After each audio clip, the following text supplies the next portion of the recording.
right, so here we are. It's early June, about 10 days past the first frost date, or last frost date. Screw that up every year. I thought I'd give a little farm tour, not farm tour, but garden tour, some updates, some things that are kind of exciting, and just kind of go from there. With that being the situation, I thought I'd show you a little bit of what's going on. I know that Lucinda had a video the other day that showed you a lot of the garden, but some of the stuff has come up since then, and some things she didn't know exactly what was. So we got the 2 rows of asparagus here. They're 40 feet long and interplanted with strawberries, some of which already have flowers on them, and they all need water. Coming down this direction, we got peas. This is all garlic with some radishes down there at the end. This is all onions that I did from sets just to get something quick so that we had something for farmer's market, which starts this Saturday. I don't think they're quite ready. Down on the end, when I ran out of onions, I got some parsnips down there just to see what happens. I've never successfully grown a parsnip here, but we're gonna try it. This next row is 2 different sections of salad mix. The first section is a regular salad mix, and then the second section is a spicy salad mix. These are seeds that I typically would use for the microgreens, but tried it last year and it worked really good. And then down there at the end, I've got 3 or 4 rows of radishes. This row here isn't producing anything. Where the boards are there, that was carrots that I planted 14 days ago and kept the boards on them to try and hold the moisture and everything, and I still have no germination, so I'm not sure what's going to happen there. This row, this whole outside row closest to us is bunching onions that I started from seed, and they're actually coming up. There's a bunch of them here. Everybody's needing water, but I'm still in the process of planting over there, so I haven't turned the pump on yet. And these next 3 rows are all red onions, or red potatoes, most of which are coming up. The intention is that the first 2 rows I'll harvest weekly, a little bit at a time, to take new potatoes to the market, with this last row intended to be for our personal use or for whole large potatoes in the fall. Then I've got russet potatoes in this row, some of which are starting to come up, and this row is all Yukon Golds. This row, I don't remember what the hell I planted there. Beans? Yes, that's all beans. 3 rows of them, 3 different varieties of them, with the intention of having staggering maturity dates on it. This row I just got in today. This closest row to us is exhibition white onions. I grew them last year and they did excellent, but I started them indoors. Summer has gotten away from me already and I didn't get those started, so I went from seed.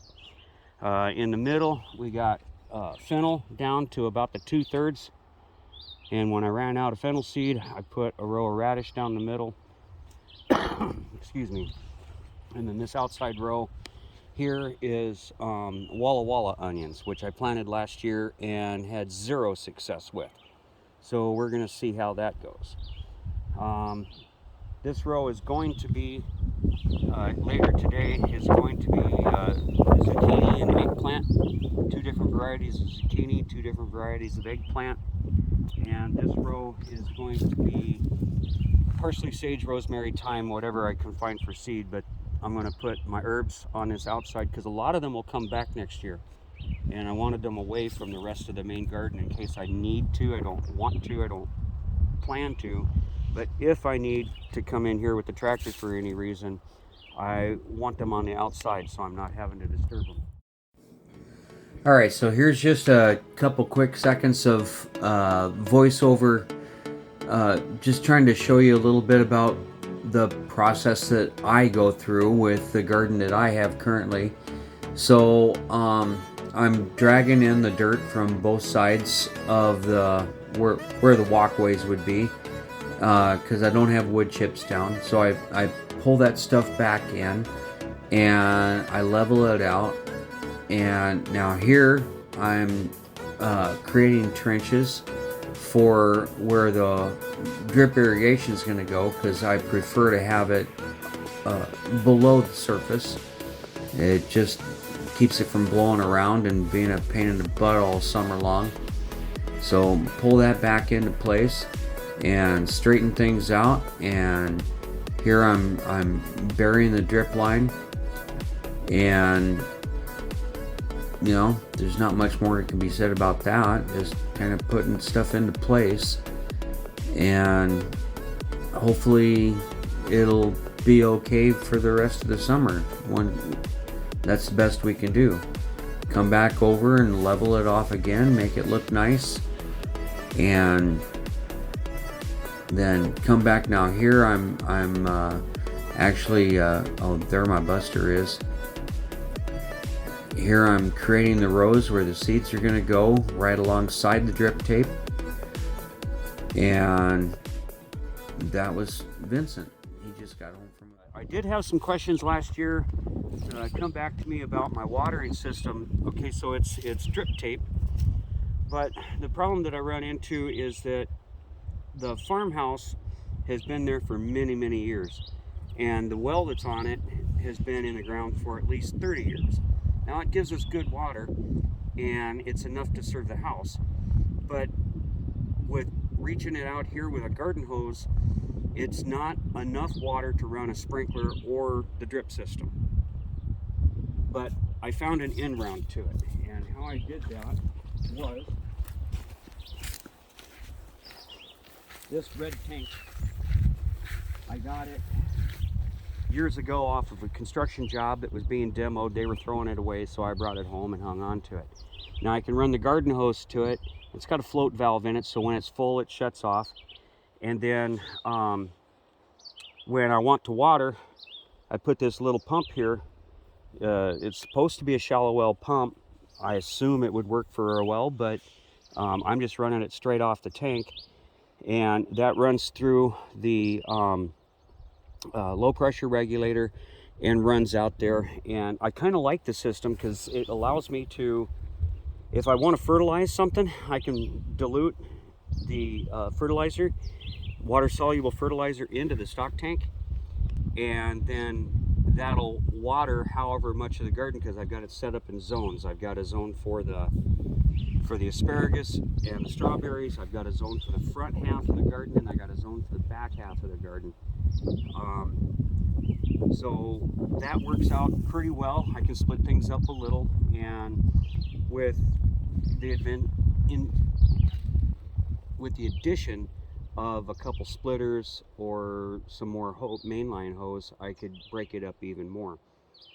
And then when I rigged this up, I set it up here so that I've got two faucets with the shutoff valve in between, so that if I wanted to run a dose meter, you shut this off, open both of these up, and it'll run down through the dose meter, come back up, so I could use a stock tank to do, or a stock solution concentrated to do other types of fertilizing. I'm thinking compost tea and things along those natures, something to give them a little supplement all the time.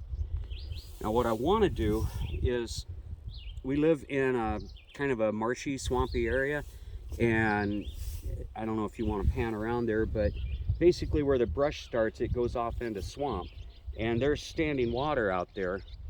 And with the addition of a trash pump, I think I could pull water from that up to this stock tank and let it run on a float system, so that this would be on a keep full, and then anytime I want to water, I can just open the valve and start watering. But then I'm not running water from the house. I don't have to worry about fresh water out here, because swamp water, it's got nutrients in it too.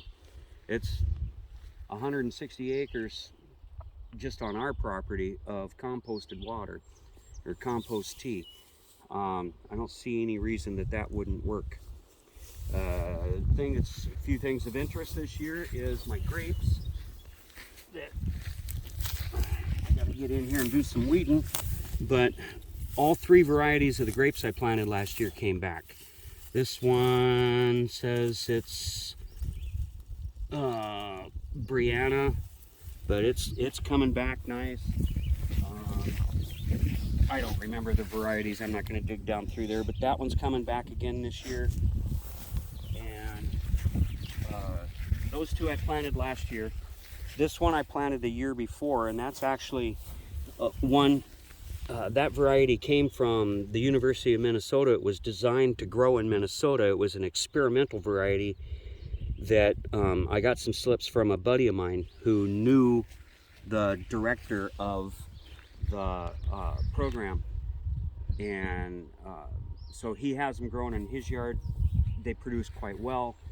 If I remember, the designation for that one is like T11, but I can't swear to that. I've got it wrote down somewhere. The other thing that's of interest is that if you look at this area out here that's been sort of slightly mowed, in the next couple days that's going to be plowed and disked, and I'm adding all of this section into additional garden. Where these 3 rows are for the grapes, I'm going to eventually get trellis up, cordon trellises up for them to grow on. And then one thing of particular interest this year is my application for an NRCS grant for high tunnels was approved, and I actually got them ordered yesterday.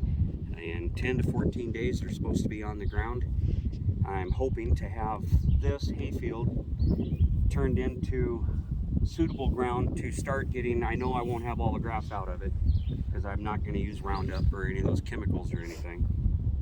I've got a silage tarp that I'm going to put down for where I'm going to put the high tunnels next year, which is basically right here where we're standing, running out alongside this fence.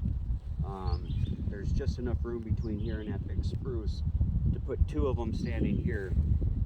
This year I'm going to put the silage tarp on that after I get it plowed and just let it sit till spring. But for this year's growth, I'm going to plow it, disc it, put some cardboard down and some weed suppression plastic, and try to at least get a few things growing in there this year. I've got to get them standing in 60 days to facilitate the payment request from Farmer's Friend, where I ordered them from, and to facilitate the criteria for NRCS. So I've got to get them standing whether this is ready or not.